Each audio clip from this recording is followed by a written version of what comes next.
Thomas Soto. Le vrai faux de la matinale avec Jean-Philippe Ballas. Bonjour Jean-Philippe. Bonjour Thomas, bonjour à tous. Ce matin, paquet neutre et avis passionné. Et bientôt plus de logos ni de couleurs attirantes sur les paquets de cigarettes. Marisol Touraine, la ministre de la Santé, était l'invitée du grand rendez-vous hier matin sur Europe 1. Si le paquet neutre n'était pas efficace, on se demande bien pourquoi. Il y aurait d'ores et déjà une dizaine de pays qui ont engagé le processus du paquet neutre.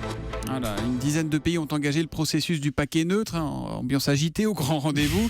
Alors, preuve qu'il est efficace, c'est le message de Marisol Touraine, mais c'est vrai ou c'est faux, Jean-Philippe? Alors c'est vrai pour les chiffres, le reste est à pondérer légèrement. D'abord oui, on compte effectivement une dizaine de pays qui vont passer au paquet neutre. La France, ce sera au mois de mai, le Royaume-Uni, la Hongrie, l'Irlande, la Norvège, etc. Ils étaient d'ailleurs tous rassemblés à Paris il y a quelques mois et vont rejoindre l'Australie, pays pionnier du paquet neutre. Là-bas, il est en vigueur depuis 2012. Bon, mais alors, grande question, est-ce qu'il est utile, dissuasif, efficace, ce paquet neutre? Alors oui, nous dit l'Australie, qui est finalement notre seul point de repère et qui affirme que la consommation de tabac a baissé. Ma seule petite réserve, Thomas, c'est que cette courbe, elle chute depuis de nombreuses années déjà. Nous parlons d'un pays où la législation est particulièrement sévère pour les fumeurs. Là-bas, un paquet de cigarettes coûte environ 14 €. Et tous les spécialistes sont d'accord pour dire que c'est l'augmentation des prix qui est la plus efficace contre le tabac.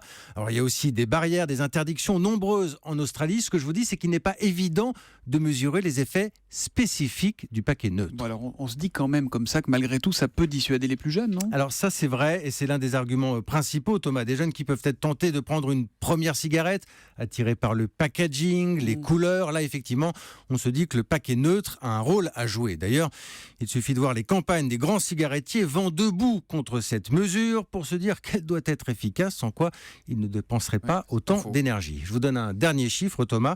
Le nombre de morts chaque année en France à cause de la cigarette, 78 000. Et ça aussi, c'est un argument. Le vrai faux de l'info de la matinale, Jean-Philippe Ballas, c'est tous les matins à 7h40 sur Europe 1. À demain, Jean-Philippe. À demain.